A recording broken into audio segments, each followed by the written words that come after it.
Module 6, Classroom Management for Large Classes. In recent years, the demand for English has increased. Schools around the world have responded by adding more English classes into the curriculum. Class sizes can be quite large and, in some cases, are growing even larger. Classes of 50 to 75 students are not uncommon. Many people in education are asking themselves, how do large classes affect an instructor's ability to teach and a student's ability to learn? And how do large classes affect the quality of education?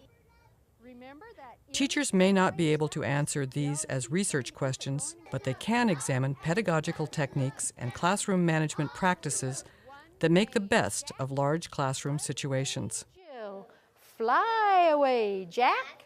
Fly away, Jill. Module Focus, Introduction. In this module, we'll look at classroom management from the perspective of pedagogical planning, classroom learning systems, and student behavior, or discipline. Number 1, Viewing Points. Pedagogical Planning. Video segment number 1. Teachers worldwide share the goal of working to create a caring, supportive environment that supports maximal student learning. We know that each class needs to be well-planned and organized, with clearly structured lessons that keep learners motivated and engaged. In addition, we, as teachers, can give diagnostic tests at the beginning in order to discover each student's strengths and needs. We can help students set their own learning goals and develop learning strategies that work well for them. So step by step, by practice and especially listening, and reading, it will help a lot. We can think of students as having a range of abilities and as works in progress. We can avoid labeling such as, that student is smart, that one is stupid, that one never listens. We can individualize interactions as much as possible. We can learn student names or use student identifiers such as name cards so students feel important and feel that we know them. We can create a plan that allows us to give individual attention to a particular set of students each day. We can rotate so that over 2 to 3 days, each student or student group gets some individual attention. We can work with administrators and fellow teachers to regularly update the curriculum to meet student needs. Okay, now, I want you. And we can encourage student responsibility and independence by allowing them freedom within the established framework to make choices, to help with classroom logistics, and to help each other. I get it at 7:00. Number 2, Viewing Points. Classroom Learning Systems. Video segment number 2. The classroom needs to be physically organized in a way that facilitates the lesson and expected learning procedures and goals. If possible, it should allow for student movement around the class. Another goal to move toward is to establish a calm working environment with clear expectations and routines. I want you to move to the language lab to continue listening. I just look and call them birds. Who's going to answer? Stars. And even when they leave the class to go to the library or to the language lab or to the multimedia, birds will go first. Of course, I choose the nearest to the door, so they don't go haphazardly on the stairs. Consistent student training at the beginning of the school year helps set up systems for classroom logistics so that students can move smoothly from one activity to another, shift in and out of group work quickly. Yeah, everybody at your table has a salmon expert, somebody who read with me today about salmon and who will be able to tell you the information you need to know about salmon. They are going to tell you what class of animal the salmon belongs to. Ready? Heads together. Fish, bony fish. Okay. 1, 2, 3, eyes on me. Red, number 3. Bony fish. It's a bony fish. Yeah, there's some fish that... And self-check and peer-check student work.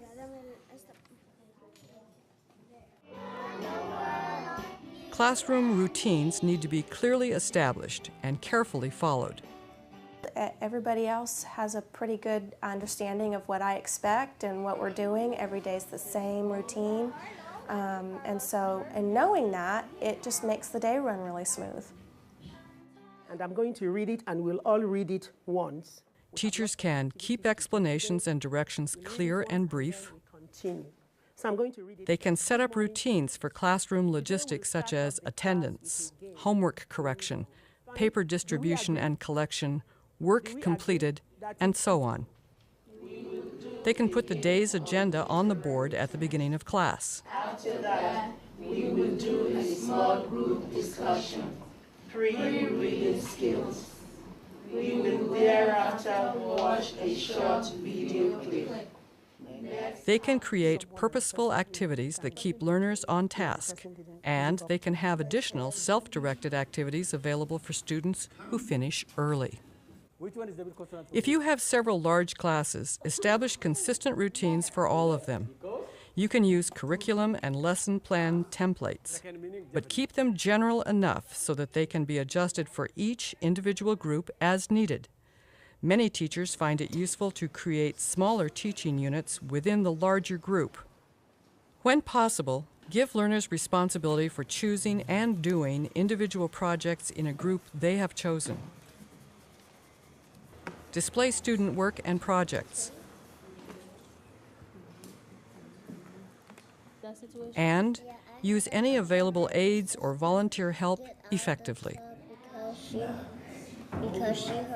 Number 3, viewing points, student behavior, discipline. Video segment number 3. We, as teachers, know we have authority and know we must use it selectively and wisely.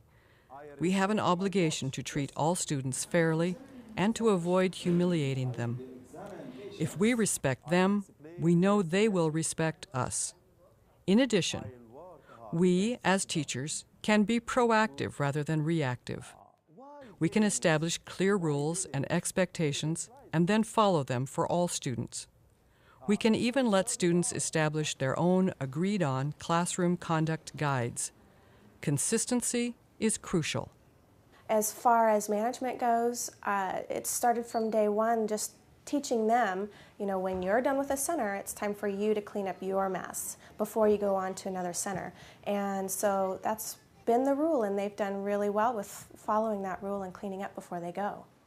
We can post class rules and behavior expectations on the wall in both the first and second language. We can use reward systems and peer reinforcement so that the whole class works towards common behavioral goals. Okay, and I have Super Scientist Awards for some of the people that I see doing a really good job while we're doing our chants. People who are solving problems, making good decisions, and showing respect. Okay, I'll go through. We can establish consequences for inappropriate behavior, and when needed, apply those consequences in a fair and matter-of-fact manner.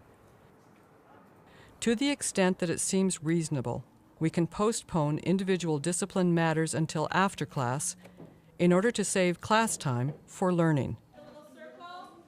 We can build into lesson plans both purposeful activities and other opportunities for students to get up and move around the classroom.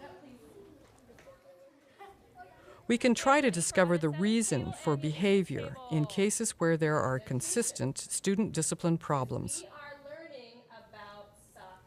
We can work with administrators and colleagues to determine the extent to which school-wide behavior models can be put into practice and followed by all. The focus in Module 6 has been on ideas and effective techniques for managing large classes from the standpoint of pedagogical planning, classroom learning systems, and student behavior or discipline. Number 4. There is no one recipe for success on this challenging topic. However, with careful planning, consistency, and perhaps a bit of creativity, we can try to bring more of a small-town feel and sense of community to our overcrowded classes. See the manual for readings and more information on this and other topics related to classroom management.